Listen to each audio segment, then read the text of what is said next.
No. Solamente esperar a que… Ajá. Adelante, por favor, chicos. Vamos a dejar una intervención especial al final de la maestra Almendra, ya que terminen por tiempo y como comentaron, se tienen que retirar dos de las panelistas, por eso es que apremia poder empezar este conversatorio. Muchísimas gracias.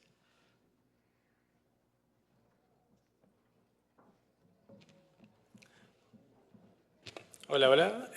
Bueno, primero que nada, muy buenos días a todas, bueno, ya tardes, tardes, a todas, todos y todes. Vamos a empezar con el panel o el conversatorio número 2, que hace referencia a memoria y justicia, desaparición de personas LGBTI más y crímenes por prejuicio, ¿vale?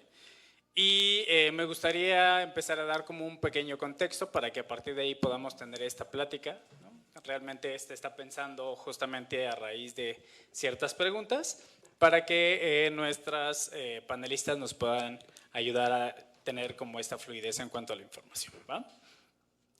Primero que nada, pues agradecer a Eduardo Lara y a su organización de LGBT Concordia, que pues en esta invitación nosotras no estuviéramos aquí, y sobre todo porque para nosotras es súper importante estos espacios de lo que ha implicado la violencia hacia las personas LGBTI+, y que en muchas ocasiones ha sido invisibilizada por las instituciones a las cuales pues les tendría que competir estos temas de suma importancia, ¿no? Por otro lado, al hablar justamente de desaparición de personas LGBTI+, y de crímenes por prejuicios, estamos hablando de temas bastante complejos, pero sobre todo dolorosos, y sobre todo porque pues hay muchas barreras y muchos temas al respecto que estaremos abordando, ¿no? Y que es la idea. También lo que respecta a este panel, ¿no? Implica hablar de memoria, y eso nos habla acerca de resistir al olvido de lo que implican las vidas LGBTI+. Implica hablar de justicia y de reconocer las deudas del Estado, pero también las luchas de quienes resisten, de quienes acompañan y por supuesto de quienes sostienen la vida y estos sentimientos que conllevan estas violencias, ¿vale? Entonces, me voy a saltar la presentación porque ya hicieron la presentación, entonces aprovechemos y maximicemos el tiempo que tenemos. Y bueno, quisiera preguntarle a Rocío, justamente, ¿no? En este valioso trabajo que tienen desde el CAID respecto al acompañamiento y el trabajo en territorio particularmente, ¿no? Hacia poblaciones trans, ¿cómo se manifiesta la violencia estructural que puede derivar en una desaparición o en desapariciones o crímenes por prejuicio?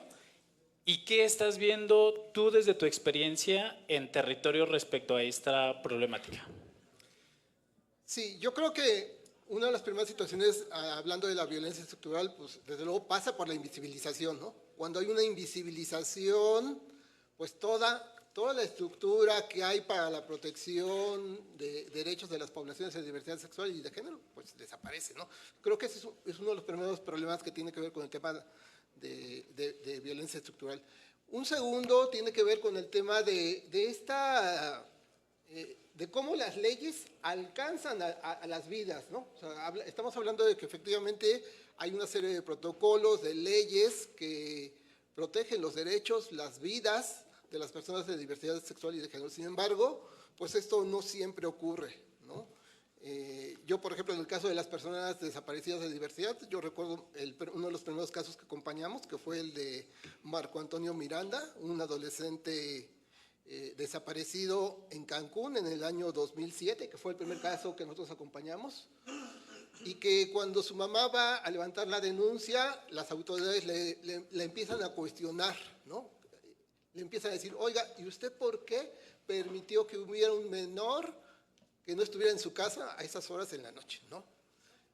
Fue el primer cuestionamiento. Después, cuando supieron su tema de identidad de género, pues le empezaron a cuestionar que probablemente se había enojado con ella o que andaba con la pareja y que en algún momento regresaría, que no se preocupara, ¿no? Y esta denuncia tardó más de 72 horas en levantarse, a pesar de que la mamá se presentó a hacer esta denuncia. Y creo que esto nos habla del tema de la sensibilización y la capacitación de los servidores públicos, pero no solamente esto. Yo creo que también tienen que ejercerse sanciones para quienes no están respetando y cumpliendo lo que la ley dice. Muchísimas gracias, Rocío. Creo que partimos de elementos muy importantes, ¿no?, en la materia. Y me parece que justamente el tema de la invisibilización creo que es algo sumamente importante de poner sobre la mesa, ¿no? Y creo que también aprovechamos este espacio, ¿no?, para hacer este llamado a personas tomadoras de decisiones de lo que implica la falta de datos desagregados por orientación sexual e identidad de género, ¿no?, dentro de las estadísticas, y que por supuesto en ese sentido, al no contar con esta información de datos desagregados, pues entonces no hay estadísticas, no hay datos duros que nos permitan generar políticas públicas, ¿no? Entonces, creo que estamos apuntando por ahí, pero también me parece que has tocado temas súper importantes, como el tema de la revictimización que hay dentro de estos espacios de primer contacto, ¿no? Es decir, cuando vas a levantar una denuncia, ¿no?, estas preguntas que se hacen en el espacio, pues ya habla justamente del distanciamiento que puede existir. Y bueno, y ahorita seguiremos abonando a estas barreras y estas problemáticas, pero muy interesante. Muchas gracias, Rocío. Por este lado, quisiera preguntarle a Alejandra, que bueno, desde el campo de la memoria y la investigación histórica, que es parte del trabajo que has construido durante este tiempo, ¿por qué es importante nombrar y documentar estas violencias contra las personas LGBTI+? ¿Y qué pasa cuando no se registra, cuando no hay esta memoria? Sí, bueno, muchas gracias primero por la invitación. A mí me gustaría partir de una frase que me parece importante, que es pensar que sin memoria no hay justicia en este país. Lo primero que tenemos que construir como colectivo es esa memoria de quienes estuvieron antes que nosotras, que nosotres, que nosotros luchando. Y en ese sentido, pues este trabajo que yo realicé como parte del mecanismo de esclarecimiento histórico, que si alguna de ustedes ha escuchado de él, fue parte de la Comisión de la Verdad que por decreto presidencial se creó en 2021 en el país. Desgraciadamente, después de 2 años de investigación, en un sinsentido total, esta investigación en la que se hizo parte la violencia en contra de las disidencias sexogenéricas durante el terrorismo de Estado en México no fue reconocida por el Estado mexicano. Desde mi punto de vista es un sinsentido porque hay un avance al reconocer esta violencia y decir se tiene que investigar, se tienen que generar datos, se tiene que hablar de cómo durante esta época de terrorismo el Estado desapareció, torturó, asesinó a miles de personas, entre ellas miembros de la comunidad LGBTIQ+, y que al final el propio Estado decide no reconocer la investigación y no hacerla pública, que implica haber generado un gasto público para la creación del mecanismo y luego no hacer pública esta investigación y entregarla al pueblo mexicano, que en todo caso es quien debería conocer estos resultados y desde donde se podrían generar no solo políticas públicas, sino también procesos de memoria y justicia para quienes fueron víctimas de esa violencia en ese momento histórico. Entonces, me parece importante partir del tema de la memoria como un proceso de justicia, porque creo que mientras no reconozcamos esas vidas que se pusieron sobre la mesa y que nos precedieron como parte del colectivo, pues muy difícilmente podremos generar otro tipo de procesos políticos en nuestro país para enfrentar la violencia que todavía hoy seguimos enfrentando.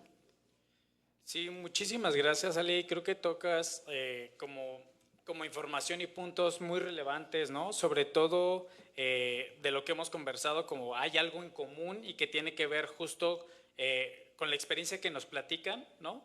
Entre lo que es la realidad que vivimos y a la cual nos enfrentamos en el día a día, y por supuesto está del otro lado lo que el Estado reconoce o invisibiliza, ¿no? Que dista mucho, ¿no?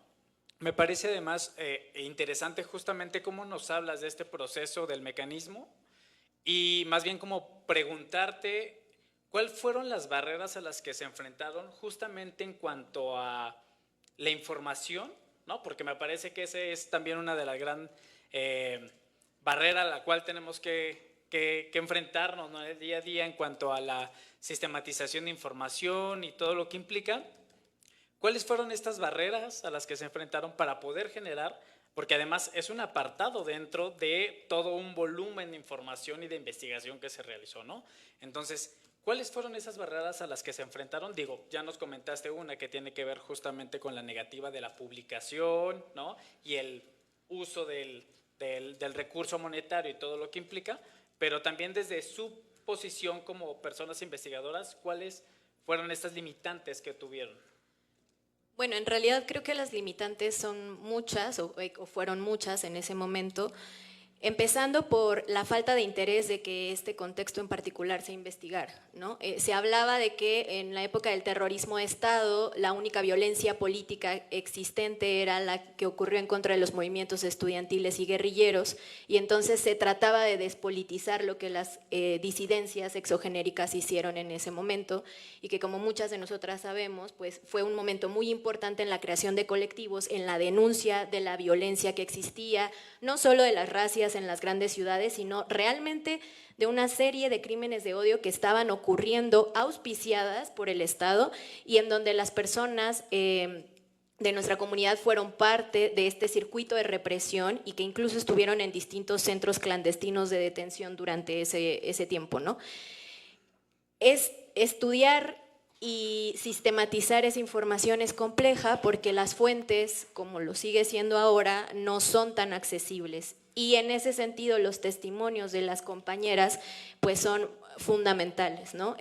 Las historias y escuchar la historia de una compañera para mí es escuchar a su vez la historia de cientos de compañeras y compañeros y compañeras que no pudieron dar su testimonio, y que dentro de esos testimonios de quienes sobrevivieron a esa violencia podemos encontrar también la problemática que implica la nota roja como una fuente, que es importante porque por desgracia muchas veces es lo único que tenemos, pero que también es importante poner el énfasis en la revictimización que implica esas notas, ¿no? Y lo que intentan hacer, que es una clara criminalización en contra del propio colectivo.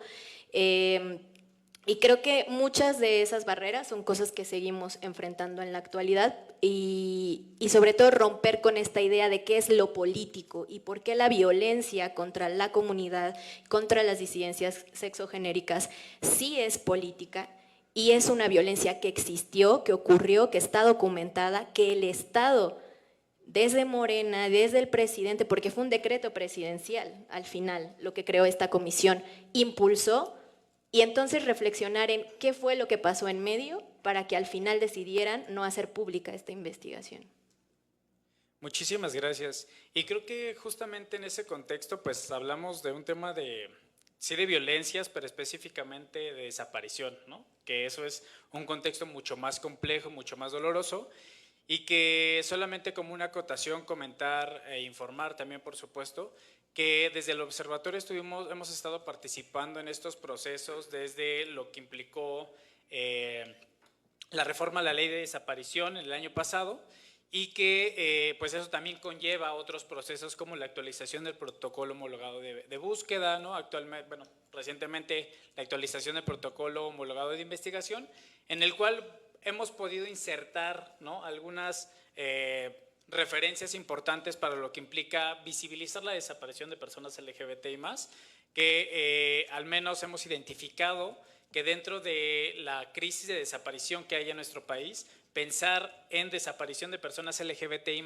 era casi nulo, ¿no? Es decir, no estaba en el contexto, no se percibía como una de las problemáticas dentro de esta crisis, ¿no?, generalizada en el país, y que para nosotros era importante poner sobre la mesa. Por eso también es parte de la discusión que tenemos en este panel, ¿no?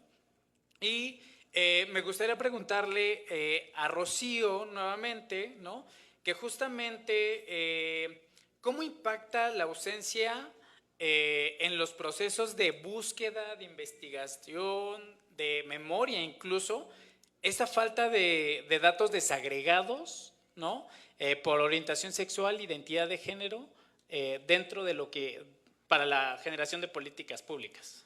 Sí, yo creo que muchas veces hemos escuchado la afirmación de que a las personas LGBTIQ+, desaparecidas, nadie les busca, ¿no? O sea, que quienes les buscan principalmente son pues, sus amistades, las redes sociales que están más cercanas a ellas, ¿no? Yo creo que en el caso de las instituciones hay esta deficiencia en la búsqueda. Incluso yo celebro que efectivamente ahora empieza a haber mayor información por parte de las organizaciones de la sociedad civil. Por ejemplo, nosotros cuando iniciamos el tema de la documentación de transfeminicidios en el año 2007, ¿no? Otra organización, que es Letra S, aún no incorporaba esta visión del tema trans dentro del tema de los asesinatos de odio en ese entonces. Entonces, nosotros fuimos una de las primeras organizaciones que empezó a hablar específicamente del tema de los transfeminicidios en México, ¿no?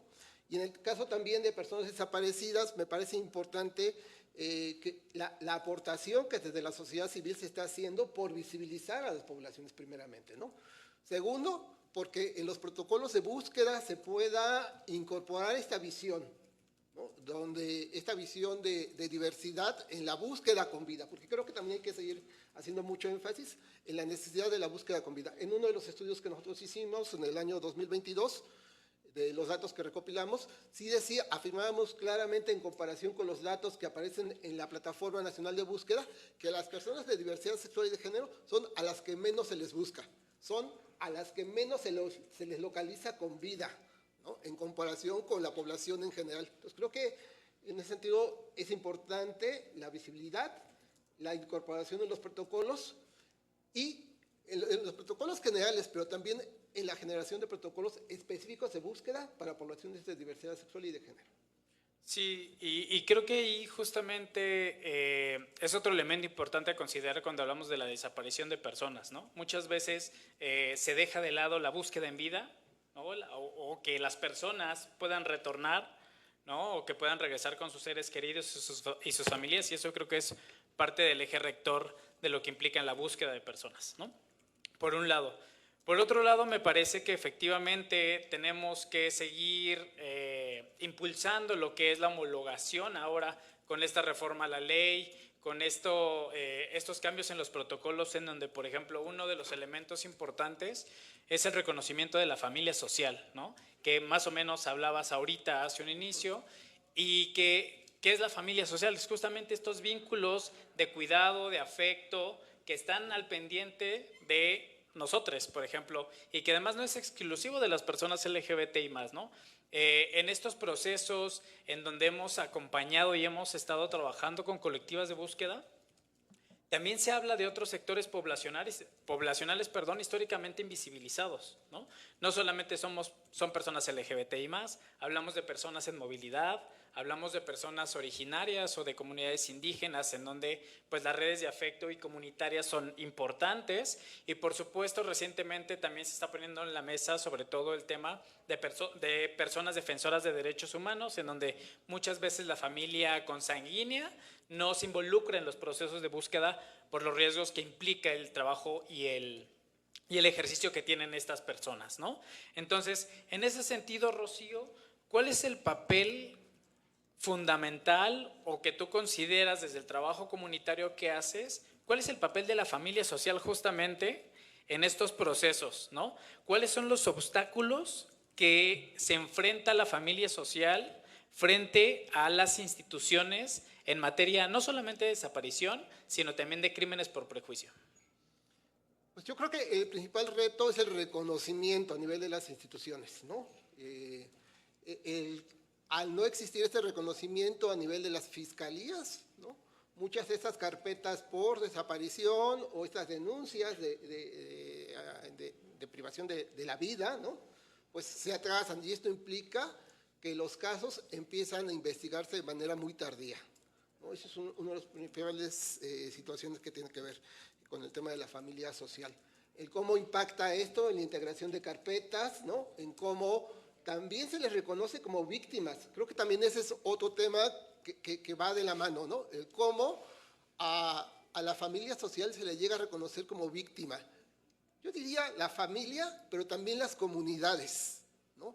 Podemos pensar en el caso de las poblaciones trans, donde podríamos pensar el grupo específicamente de las amigas, las allegadas, como familia social, pero en general creo que podríamos hablar de las comunidades, ¿no?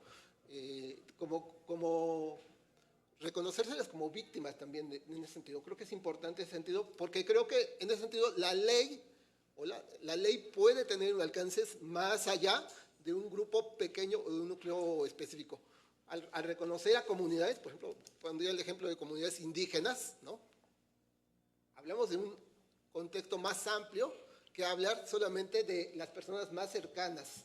Entonces, en ese sentido, creo que hay este reto del reconocimiento legal, jurídico, de las familias sociales como actores en el proceso de investigación, pero también al reconocérseles como personas afectadas. Sí, claro. Y además creo que desde el observatorio hemos identificado como esta necesidad básica, importante y urgente, ¿no? Sobre todo porque desde la familia social es quien puede aportar información relevante para justamente lo que mencionabas, ¿no, Rocío? Procesos de búsqueda, las carpetas de investigación, sobre todo porque en el contexto particularmente de personas LGBTI+, y sobre todo para aquellas personas en donde han sido expulsadas de su hogar, pues la familia social es quien puede aportar estos elementos que la familia legal pues no te va a aportar, ¿no? Es decir, si la persona tuvo una fractura, si la persona usó brackets, ¿no? Si la persona incluso en dónde vivía, con quién se desenvolvía, cuáles eran los espacios a los que habitaba, ¿no? Cuáles eran los espacios de tránsito. Es decir, la familia social me parece que la tenemos todas, todos y todes en las personas que estamos aquí, ¿no? Y más bien tendríamos que empezar a cuestionarnos quién es nuestra familia social y la importancia que tiene en estos procesos de investigación, de búsqueda, ¿no? De acceso a la verdad y a la justicia particularmente, ¿no? Entonces, y que bueno, eso me lleva justamente a preguntarte, Ale, ¿no? Que desde la memoria feminista, ¿cómo podemos construir narrativas que no revictimicen, pero que tampoco borren la violencia de lo que implica, ¿no? ¿Cómo se construye memoria hablando desde la dignidad de las personas?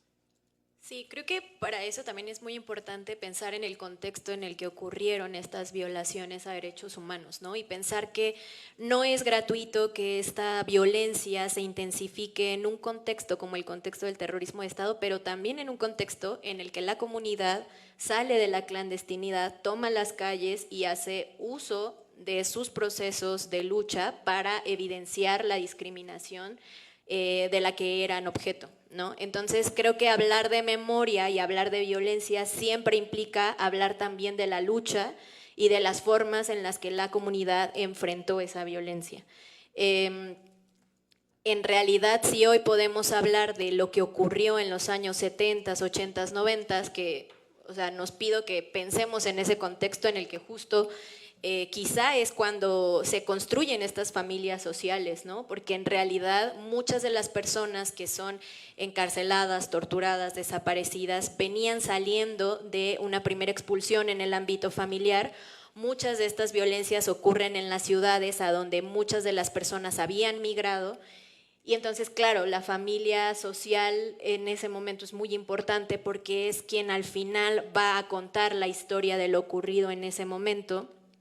Y que entonces poner al centro la memoria y el testimonio creo que va a ser fundamental para poder construir esa memoria histórica de quienes nos hacen falta. Y también poder evidenciar que si hoy es difícil hablar de personas de la comunidad desaparecidas, imaginémonos lo que implicaba denunciar la desaparición de compañeras, compañeros y compañeres en los 70s, ¿no? En donde ni siquiera se reconocía la desaparición todavía como pues un hecho como el que desgraciadamente hoy ocurre en el país de esta manera tan brutal. Entonces creo que en realidad también es importante pensar en cómo es un momento de muchas alianzas políticas, de una conformación muy amplia de movimientos políticos sociales de izquierda que tenían muy claro lo que querían encontrar y que es parte de esa potencia política por la que también son perseguidas las personas de la comunidad. Y creo que, bueno, partir de hablar de memoria de la comunidad implica poder reconocer las vidas y las luchas de quienes estuvieron antes que nosotras y sobre todo pensar que su historia no es solo lo que les ocurrió, no es solo la violencia política de Estado, sino es también lo que lucharon y lo que hicieron para contrarrestar eso que estaban viviendo en ese momento. Muchas gracias, Ale. Creo que justamente tiene que ver, ¿no?, con lo último que nos mencionas, que es el centro, ¿no?, de los proyectos de vida que hay respecto, ¿no?, a las personas, ¿no? Que muchas veces los proyectos de vida quedan fuera, ¿no? Muchas veces se habla de estadísticas, se habla de números, pero es importante siempre centrarnos en que son proyectos de vida, somos proyectos de vida, ¿no? Y que incluso es algo que mencionamos en nuestro informe 2024, que presentamos el año pasado, y que eso es un eje rector en lo que implica también la creación de memoria, por supuesto, ¿no? Y me gustaría preguntar a Almendra, ¿no?, justo, ¿qué es lo que tendríamos o qué es lo que tendrían que hacer las instituciones hoy en día? Por un lado, para contar con datos desagregados, ¿no? Hemos visto la resistencia que hay por parte de las instituciones para contar con esta información y, por supuesto, traducirla a políticas públicas. ¿Qué se tiene que hacer o qué tienen que hacer las instituciones para empezar a crear esta base de datos que permita ver la violencia que hay hacia las personas LGBTI+, ¿no? Tú, como parte de una institución política, ¿qué nos puedes compartir?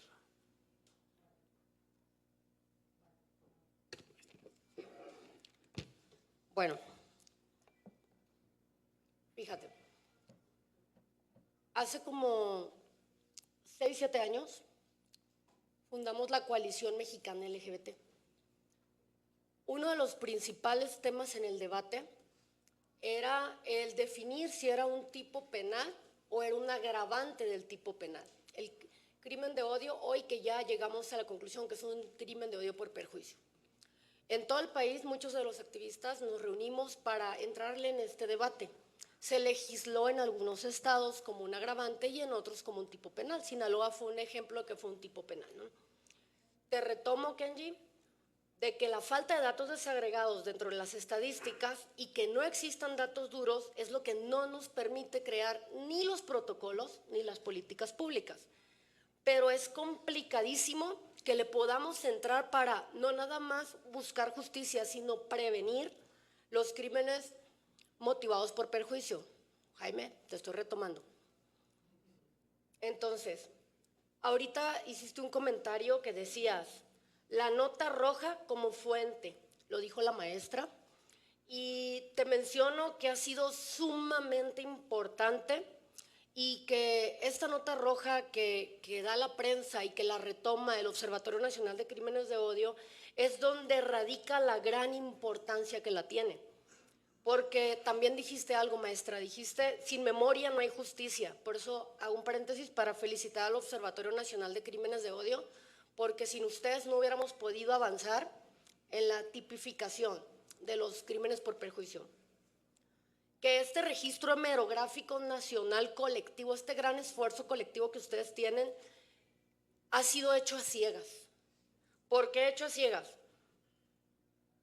Si no hay un tipo penal que te pueda decir cuál sí es y cuál no es el crimen motivado por perjuicio o crimen de odio, como le decíamos antes, no hay manera de definir un modus operandi, no hay manera de hacer evaluaciones cuantitativas ni cualitativas y no hay manera de saber, así a grandes rasgos, cuál sí fue un crimen de odio o motivado por perjuicios y cuál no.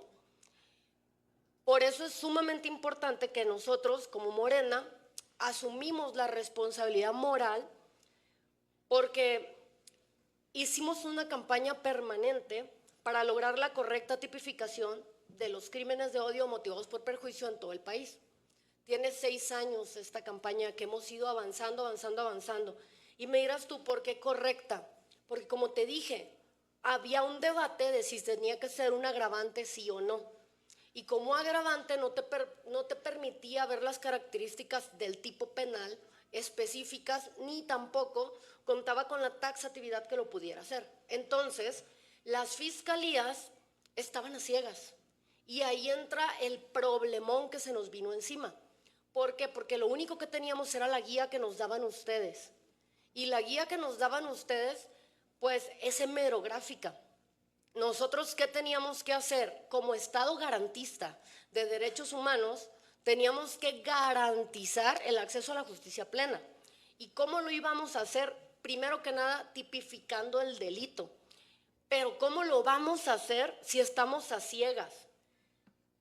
Ahí es donde entra el gran problema que tenemos en cada estado, que siempre que queremos entrarle a hacer el tipo penal, salen las fiscalías a darte una recomendación, como porque una fiscalía te recomienda algo que no ha evaluado y que todavía no existe en su estado. Te va a decir lo que pasó y cómo lo atendieron, pero esa no es una recomendación per se que lleve un proceso de investigación científica correcto.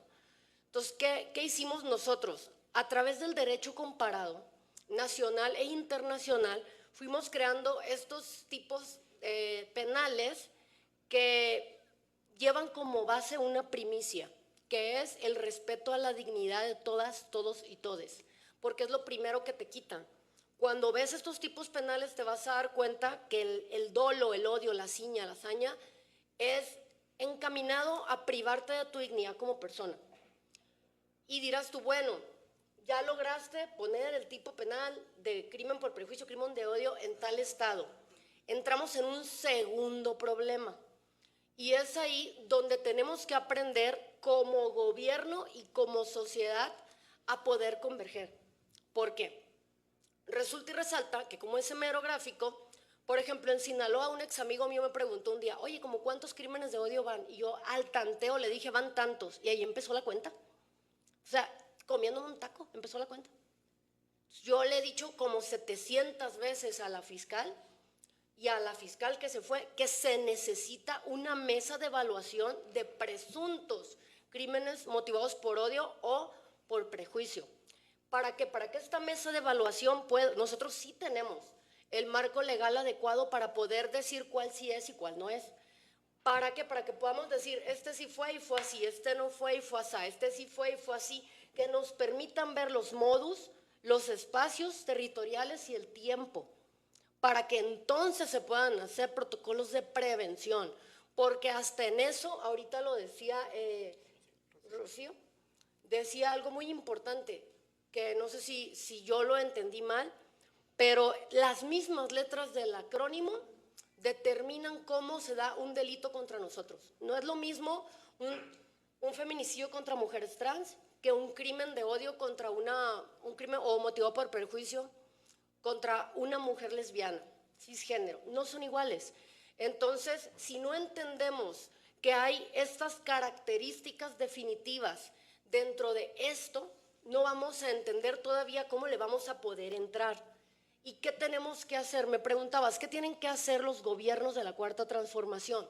Los gobiernos de la Cuarta Transformación, primero que nada, tanto activistas como diputados, como políticos, como fiscales, como gobernadores, todos tenemos que entender que nuestra vida y nuestra muerte no es capital político de nadie y que la nota roja debe servir para que nosotros podamos investigar y entender y visibilizar, pero no para vender más titulares y no para vender más contenido en redes sociales. ¿Por qué te estoy diciendo esto? Porque mientras las fiscalías no se profesionalizan en el tema, y esto te lo dije ahorita, ¿qué te dice la fiscalía? No, pues no tenemos el tipo penal, pero te voy a dar una recomendación. Ah, ¿cómo? ¿Cómo hacer una recomendación si no tienes un punto de partida para hacer evaluaciones? No tienes un punto de partida que te permita hacer un plan que luego lo puedas evaluar para ver si está funcionando. Por ejemplo, te pongo el ejemplo Sinaloa, ni siquiera las campechanas son iguales. Vas a Mazatlán y te la dan caliente y vas a Culiacán y te la dan fría. Menos va a suceder el mismo contexto. ¿Me explico? Hablo desde mi conocimiento. ¿Qué tienen que hacer las fiscalías?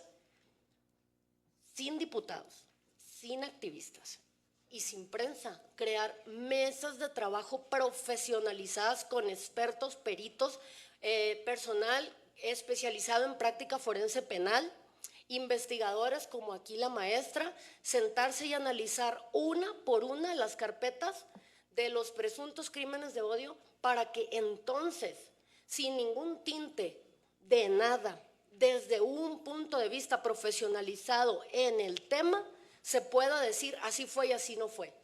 Porque lo único que nosotros tenemos es el gran trabajo que han hecho ustedes. Cuando llegamos a una fiscalía, por ejemplo en Sinaloa, yo uso el trabajo de ustedes. Y fue algo que con la maestra Gloria Cariaga yo platiqué, estamos a ciegas.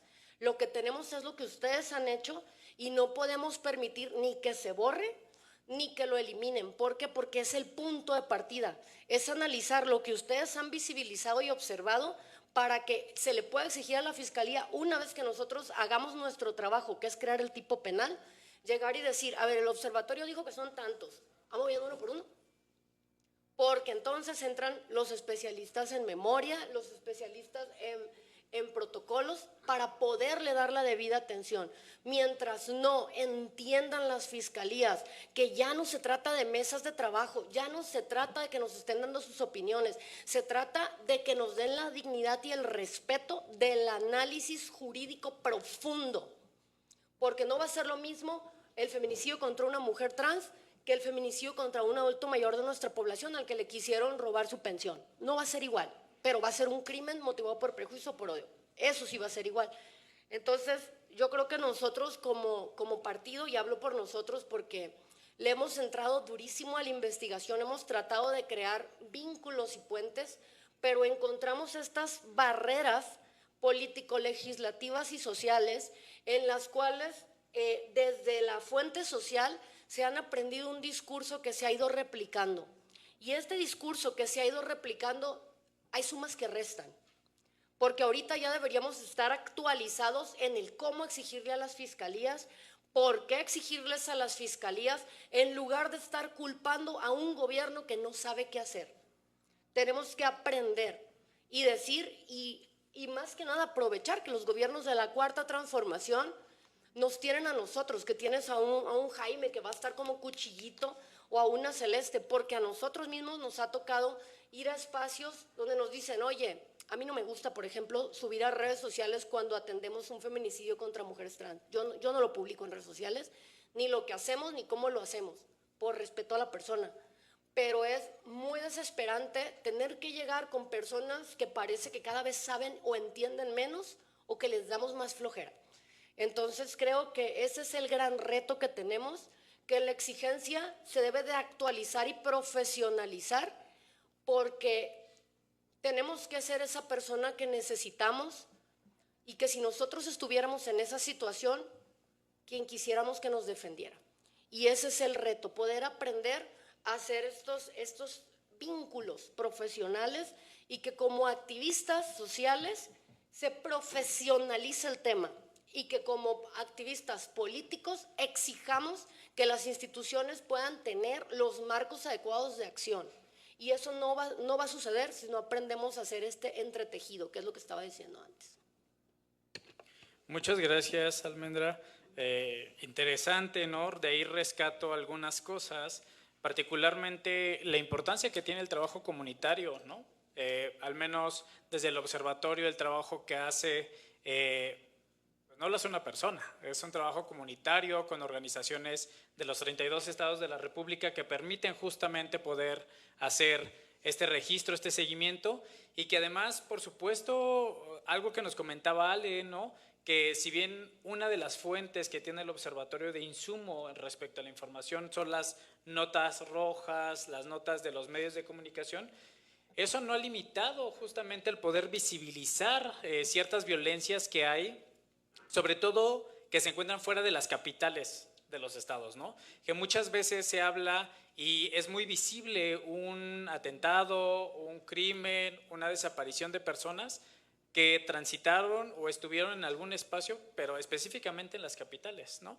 Y eso me hace llevar justamente a preguntarte, Rocío, sobre todo porque respecto a lo que ha implicado el avance y el reconocimiento de derechos para personas LGBTI más en nuestro país, la capital o la Ciudad de México se ha posicionado como un referente nacional e internacional, ¿no? Y lo pongo ahí con sus altibajos y con muchos cuestionamientos, sobre todo porque desde el observatorio identificamos que al menos en el 2024 la Ciudad de México fue la entidad con mayor índice, ¿no?, de violencias hacia personas LGBTI más. Entonces, ¿cómo contrarrestar estos discursos que hay, ¿no?, desde los diferentes frentes, no solamente desde los institucionales, sino también de personas activistas, de organizaciones de la sociedad civil, respecto a esta realidad, ¿no?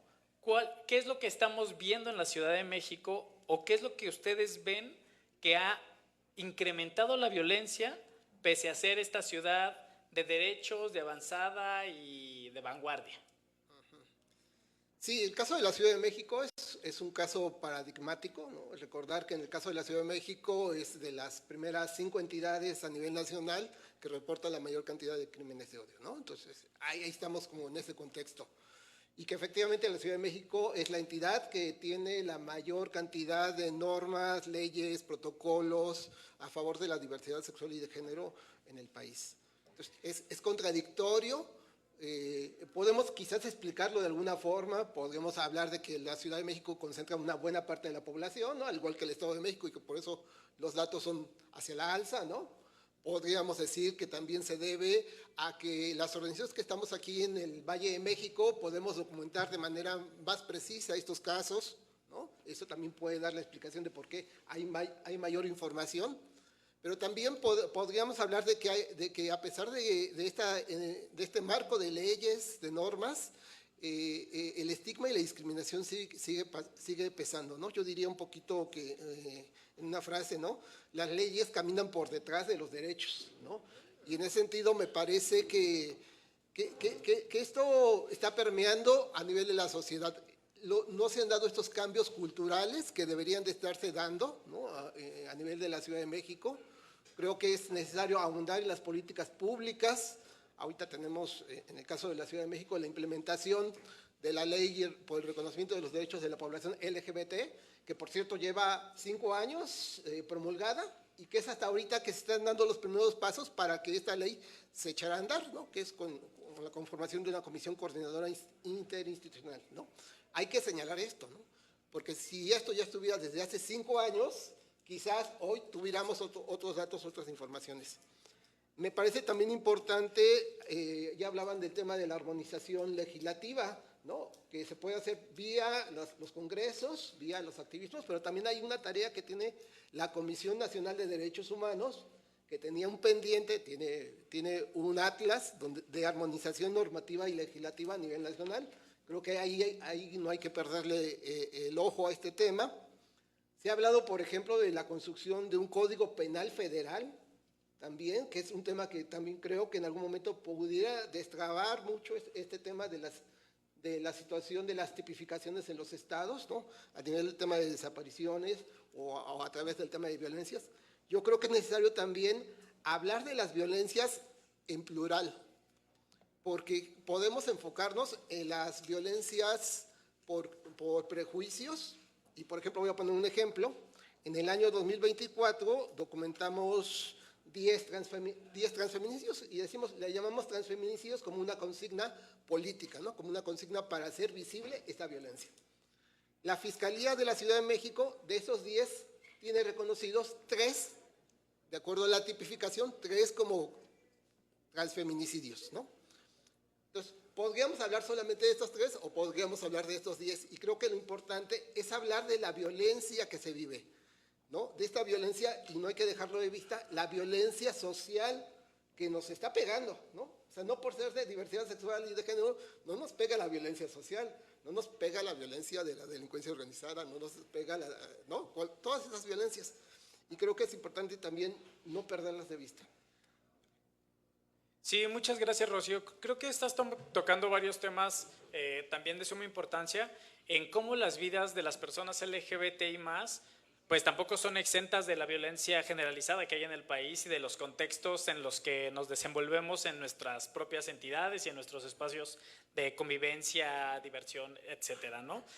Y justo me parece también como importante poner sobre la mesa, ahora que hablabas de la armonización, ¿no?, el mismo fortalecimiento de las propias instituciones públicas, ¿no?, que muchas veces, y también lo mencionabas hace unas preguntas respecto a la capacitación, ¿no?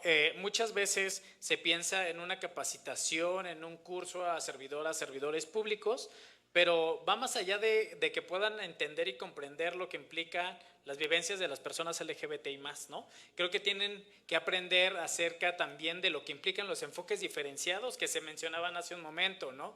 Cómo aplicar un enfoque diferenciado ante estos contextos de violencias a las que nos enfrentamos en distintos espacios también, ¿no? Entonces, como que ahí hay elementos pendientes y que eso me lleva a preguntarte, Ale, ¿no?, ¿cuáles consideras que son estas 3 acciones urgentes que el Estado tendría que estar implementando o que tendría que implementar, ¿no?, como a la brevedad posible, para garantizar justamente el tema de verdad, justicia y no repetición, ¿no? Porque en muchas ocasiones nos falta contemplar la no repetición y la prevención de esta problemática que no solamente se atiende desde un ámbito punitivo. Sí, bueno, yo pienso que en este sentido volvemos al punto central del panel, que es la memoria, ¿no? Yo creo que la no repetición no se puede construir si primero el Estado no reconoce las violencias que han existido en contra de la comunidad, y que en ese sentido voltear la mirada hacia atrás, hacia el pasado y mirar cómo ha ido evolucionando esa violencia, que quizá no es la misma, pero sí que ha tenido consecuencias a lo largo del tiempo, lo que ocurrió en los 70s y lo que sigue ocurriendo actualmente. ¿Cuáles son esos continuums que están ahí? ¿Cuál es la forma en que ha cambiado o no la violencia? Creo que eso es muy importante. Por otro lado, creo que la difusión es fundamental. Hoy estamos aquí un montón de compañeras, compañeros, compañeres, pero ¿qué pasa con la sociedad que todos los días reproduce también muchas de estas violencias? ¿Cómo hacemos para generar espacios de memoria desde la pedagogía que llegue a el 90% al menos de la población, ¿no? Creo que ahí hay una deuda muy grande que existe desde los diversos gobiernos que han transcurrido y que, por ejemplo, el hecho de que este informe que no se haya publicado es una pérdida muy grande, ¿no? El informe está a disposición pública en una página que se llama Mecanismo de Esclarecimiento Histórico, pero fue auspiciado por la sociedad civil, no por el Estado, aun cuando el Estado fue quien creó la comisión. Entonces, ¿cómo es que la sociedad civil sigue siendo quien sostiene mucho de lo que el Estado no está haciendo, de lo que las leyes no nos están garantizando, de lo que quienes deberían hacer su trabajo no están haciendo, ¿no? ¿Y cómo fortalecemos eso? ¿Cómo no dejarlo de lado? Pienso que sí, la memoria es importante, pero también los procesos de reparación y de justicia. Creo que las compañeras, por ejemplo, las compañeras de justicia histórica trans han hecho un trabajo muy importante, ¿no?, para evidenciar esto. Las propias compañeras del Centro de Identidades Trans, o sea, hay muchas colectividades que están poniendo sobre la mesa la importancia de reconocer estas violencias de manera histórica. Y creo que como colectividad es importante no olvidar lo que ya hicieron otras, otros y otras detrás de nosotras, ¿no? Eso es fundamental y creo que marca un camino a seguir, y por eso es importante tomar estos espacios, porque a lo mejor, y si no lo hizo el Estado desde la Presidencia y desde la Subsecretaría de Derechos Humanos de la CEGOP, quizá hay alguien aquí en el Senado a quien sí le interese retomar esas investigaciones que se han hecho y poder hacer algo con ellas, porque al final es trabajo que se hizo, es dinero del erario que se puso en esos proyectos, y entonces, ¿qué vamos a hacer con eso, no? ¿Cómo no perder estas oportunidades que se han generado?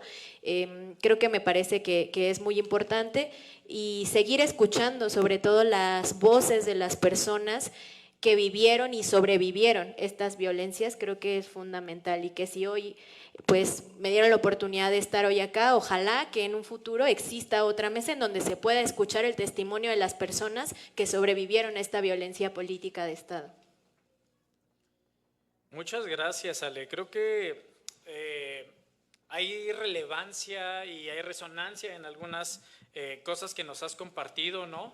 Y que justamente volvemos a lo que mencionábamos hace un momento sobre el papel de la sociedad civil, ¿no? Respecto a sostener estos procesos que no tendría que, pero que, bueno, pues a lo largo del tiempo se ha identificado que es quienes, ¿no? Pueden ejercer como esta empatía incluso, ¿no? Para este tipo de procesos. Me parece que también mencionabas acerca de la evolución de la violencia, y creo que ese también es un factor fundamental hoy en día de lo que ha implicado y de lo que implica, ¿no? El tema de los atentados, de los crímenes por prejuicio, llámese asesinatos, ¿no? O de incluso las propias desapariciones. Entonces, pues ahí como anotando esa parte, ¿no? Y quisiera preguntarte que justamente nos parece y sería muy interesante conocer qué es lo que opinas respecto a cómo la memoria nos permite visibilizar estos procesos, ¿no? de resistencia, de no olvido, ¿no? Porque eso es como súper importante, y cómo hoy en día el tema de la memoria está sufriendo un ataque, ¿no? Una depredación, por decirlo así, de estos espacios justamente de memoria. Hablamos de Plaza Tlaxcuaque, ¿no? A partir también de estos momentos históricos que va a tener el país, llámese el Mundial, ¿no? Y cómo además esto impacta directamente también en poblaciones, no solamente LGBTI+, ¿no? Pensando en personas trabajadoras sexuales, ¿no? Y otros espacios de memoria que conllevan estos magnos eventos, y que en muchas ocasiones se utiliza esta limpieza social, ¿no? Para ello. Sí, bueno, creo que tocas un punto importante, el espacio de memoria de Tlaxcuaque, que está en el mero centro histórico de la ciudad y que fue un centro de detención clandestina en el que estuvieron personas de la comunidad, sobre todo compañeras trans, trabajadoras sexuales. Fue declarado como espacio de memoria, ¿no? En la ciudad, es uno de los espacios de memoria que se ha declarado. Ahí se va a construir una universidad de las artes. También hay que reconocer que hay una disputa al interior del propio gobierno y de las propias facciones, incluso de quienes gobiernan hoy el país, de qué tanto importa la memoria y qué tanto importan los edificios que se construyen sobre esa memoria, ¿no? Las compañeras de la Casa Refugio de la Memoria están impulsando este espacio, sin embargo también hay muchas resistencias porque también parece que es más importante el edificio de la universidad que el propio proceso de memoria que se impulsa desde ahí, ¿no?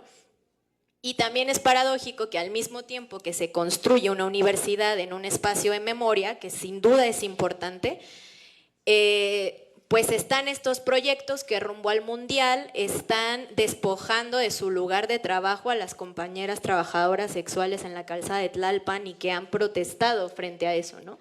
Entonces, ¿cómo construimos memoria sin escuchar las voces presentes y sin escuchar a quienes están viviendo la violencia que estamos denunciando dentro de esa memoria? Es una paradoja que constantemente se vive dentro de estos procesos de memoria histórica. Y creo que por eso es importante disputar los sentidos políticos de esa memoria, ¿no? Y es decir, reconocer que en esos espacios se ejerció una violencia que aún hoy en día sigue existiendo y se sigue ejerciendo. Entonces, eso me parece que es muy importante, y también reconocer y descentralizar lo que ocurre, porque una cosa muy importante es pensar que si bien en las ciudades ocurrieron estas violencias en esos años, también en otras partes del país ocurrieron, ¿no? Está, por ejemplo, lo que las compañeras en Chihuahua documentaron, las compañeras en Chiapas, que están en el informe que nosotras pudimos hacer. y que eso no se hubiera podido rescatar si no hubiera sido porque ellas insistieron en esa memoria que apelaba al no olvido, y que entonces cuando un día se volteó al pasado para poder dar cuenta de lo que ocurrió, ya había algo construido que permitió dar un seguimiento, y aún así no es suficiente, aún así hace falta un montón de investigación al respecto, muchos recursos para poder hacerlo, no solo humanos, sino también materiales, y poder voltear la mirada hacia otros lugares del país en donde esto ha ocurrido, para que podamos seguir haciendo eco de esas voces que no callaron, que no olvidaron y que hoy mantienen el nombre de sus compañeras pues con vida. Sí, muchas gracias, Ale. Yo agregaría justamente la importancia de lo que tiene esta voluntad y la iniciativa para que esto suceda, ¿no? Entonces, pues eso. Vamos a ir cerrando ya este conversatorio y me gustaría pues justamente preguntarles o cuál es para ti, Rocío, ¿no? Específicamente, ¿qué significa la memoria para ustedes, ¿no? Como en algo muy breve, ¿qué representa para ustedes, ¿no? Y cómo ustedes la llevan como en el día a día en el trabajo comunitario. Sí, yo creo que hablar de memoria es indispensable el día de hoy, ¿no? Ante esta ola de necropolítica que viene desde las derechas, ¿no? Que pretende borrar no solamente los derechos, ¿no? Los derechos en general, sino la existencia de las personas, a las personas migrantes, a las personas en situación de calle, a las personas que viven con VIH, a las personas con diversidad, a los jóvenes, a las mujeres, ¿no? Creo que en ese sentido la memoria nos ayuda para poder visualizar estos futuros, estas utopías de las que esperamos gozar y disfrutar, ¿no? Esto, nosotros decimos que en el caso del Centro de Apoyo a las Entidades Trans, nuestra apuesta es lograr una vida digna y derechos plenos para las poblaciones trans. Y en ese sentido creo que la memoria es indispensable, es este punto de partida desde el cual podemos mirar estos horizontes a los cuales queremos llegar. Sí, muchísimas gracias. Alondra, para ti, en algo muy breve, ¿qué es la memoria y qué significa? Almendra. Olvidar está prohibido. Los nombres de nuestros difuntos están grabados con letras de oro dentro de nuestro acrónimo. Olvidar está prohibido, porque entonces, cuando recordemos, no vamos a poder encontrar la justicia. Muchísimas gracias y pues nuevamente, ¿no? Preguntarte, más allá de los procesos que amablemente nos has compartido, para ti, ¿qué importancia tiene la memoria, ¿no? Como en tu día a día? Yo creo que la memoria es una disputa política constantemente, y creo que no es solo una memoria para entender el presente, sino para luchar por ese presente que está ocurriendo hoy, por esos crímenes que están ocurriendo hoy. La memoria nos ayuda a poder generar luchas presentes, y en ese sentido nunca dejar de pelear por nuestros derechos, reconociendo a quienes lo hicieron antes que nosotras. Muchísimas gracias. Pues creo que estamos dando ya por terminado el espacio. Me gustaría abrir una preguntas y respuestas. No tenemos tiempo. Sí, vamos. Sin embargo, yo pues invitaría a que si alguien quisiera compartir algo con las ponentes, pues seguramente van a estar en el espacio. Entonces en unos minutitos los pueden tomar para que puedan intercambiar ahí información que ustedes consideren relevante. Entonces, pues nada, me parece que ya para cerrar, agradecemos nuevamente el espacio, Lalo, ¿no? a la organización, a la senadora Luisa Cortés, porque me parece que estos espacios son importantes para seguir visibilizando las violencias que enfrentamos las personas LGBT y más, y que además pues esperamos que no sea el único espacio, ¿no? Creo que hay muchísimo que hablar, que reflexionar, que poner sobre la mesa. Y pues nada, les invitamos a que se queden los demás conversatorios y que seguramente pues por ahí nos estaremos viendo para seguir platicando y reflexionando. Muchísimas gracias. Muchísimas gracias. Les pido un fuerte aplauso, por favor, para nuestras panelistas y moderador. Muchísimas gracias, Rocío. Gracias, Jessica. Gracias, Almendra. Gracias, Kenji. Les pedimos, por favor, que se hagan presentes Las participantes del conversatorio número 3, VIH, vidas, estigmas y resistencias en los márgenes. Bienvenido, diputado federal Jaime López Vela. Bienvenida Oyuki Ariadne Martínez Colín. Bienvenido Carlos Saedo. Bienvenido Charlie dos veces López. Bienvenido Jonathan Orozco. Y tenemos un panelista.